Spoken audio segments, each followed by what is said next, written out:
Panthers, New York Giants, MetLife Stadium, East Rutherford, New Jersey. More beautiful weather this weekend, 83 Fahrenheit, sunny, 9 miles per hour. Let's start with the line history in this one. We have the Panthers opening up at +2 at -102. Sorry, +2.5 -102. They're now +2.5 at -106. So a 4-cent move towards them. From a total perspective, this opened up at 43. There's been a 6-cent move to the under. And that move confuses me. I'm interested in the over here. 6,468 tickets in, 57% of the tickets, 66% of the cash is on Carolina. It's moving 4 cents in their direction. That all makes sense. 14% of tickets are on the under and 68% of the cash. So big bets have come in on the under. And of course, that gives me pause and makes me want to talk about it with you guys. Panthers are 0-4 against the spread in their last 4 road games. I don't know why that would change because of Mayfield. Panthers opened up their season with a 26-24 home loss to the Browns. Baker goes 16-27 for 235 yards, a touchdown, and a pick. He led the Panthers back from a 13-point fourth quarter deficit. But, he fumbled 4 times. The Panthers recovered all of them. Robbie Anderson had a great start to the season, something he needed after a very disappointing season last year where just over 500 yards, caught 5 passes for 102 yards. DJ Moore caught 3 for 43 yards. Christian McCaffrey has played 11 of his team's last 34 NFL games, and he did not look very good, did not look like he was in midseason form. He ran 10 times for 33 yards and a touchdown. He caught 4 passes for 24 yards. The Panthers defense couldn't get pressure on Brissett. They got 1 sack, and they hit him only 4 times, and they couldn't stop the run. They couldn't stop the run. The Browns put up 217 yards on the ground. So we see Saquon Barkley look explosive again. Why wouldn't he be able to gash this Panthers run defense here? Giants look for their first 2-0 start since the 2016 season. The Giants outgained Tennessee 394-359. They deserved, I thought, to win that game. 6 plays longer than 15 yards. Of course, they needed the Randy Bullock missed field goal to cash it. Daniel Jones, 17-21, 188 yards, 2 touchdowns, 1 pick. Sterling Shepard, 2 catches for 71. Richie James caught 5 passes for 59. And Kadarius Toney, 0 targets in week 1, but Saquon, 18 carries, 164 yards. He caught 6 passes for 30 yards. His best game since December 22nd, 2019. He had over 100 yards rushing once in 13 games last year. He averaged 9.1 yards per play, and the pass rush had a difficult time putting pressure on Tannehill. 1 sack, 5 quarterback hits. Kayvon Thibodeau, outside linebacker, and defensive end Azeez Ojulari were both scratched before kickoff. We kind of thought they were going to get in. Giants' run defense is a highlight on defense, and I thought they were great against Derrick Henry. Now it's easier when the Titans have nobody at receiver anymore, so it's easier just to put everybody in the box, but easier. I mean, Derrick Henry's a beast. I think the Giants' run defense is real. Yeah. Take it away for us here, Andy. Panthers, Giants.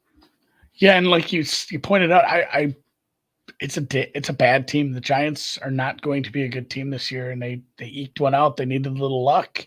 But Saquon looked very good. He looked back into form, like pre-injury kind of stuff. It wasn't just, bad defense. I mean, he was breaking tackles. He had a ton of those yards after contact, breaking tackles, moving the pile. Like he's legit back, and the Carolina Panthers don't have a good run defense. So as much as I would never, ever want to bet the Giants, and then somebody pointed out it's overreaction week, like the Giants are favored after they got a win here, and Carolina didn't look all that good. Baker was, ho-hum. Carolina has some good receivers. If Baker can start to work into form there, I know he didn't get the whole preseason. He didn't have a ton of time with this team yet, and maybe that offense rounds into form a little, but the problem with that is like just if Saquon is good and Dable understands what he has, and I think he does.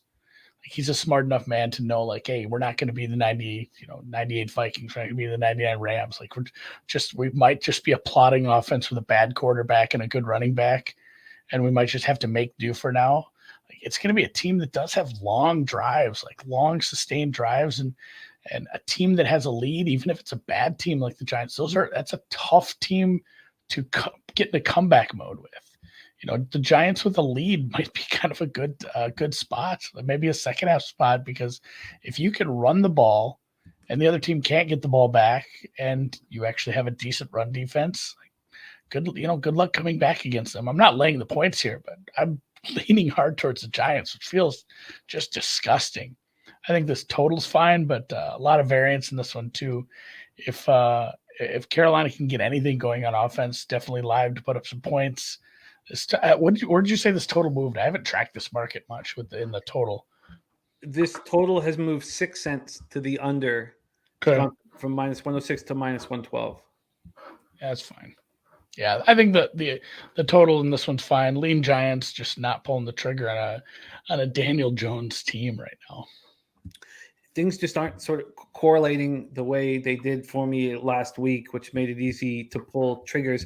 For me, though, and I'm not going clearly, I'm going to, like I've done all year, and I don't mean all football season, of course, because we're just in week 2, but all of 2022. I'm going to really respect the sharp money or the big bets, and I'm not going to sit back and say I'm smarter or I'm better or anything like that. So I need things to correlate. But I tell you, I do not trust the Panthers at all. I do not trust Matt Rule. They're losers. He's a bad coach. He's legit not going to make it in the NFL. But these teams. Don Mack here in the chat, he points out too on the other side of that what I said with the run. If they're down, they're not I think they were lucky to get back into it. They had to break some plays. Like, it's tough if you have a bad quarterback and you're not using your receivers right. It's a tough team. Even though they did it once, it's hard. That's hard to sustain that sort of stuff. Birdie says Henry's last 3 games have been bad outside of one good rush versus the Bills. He says this Giants rush defense is not good.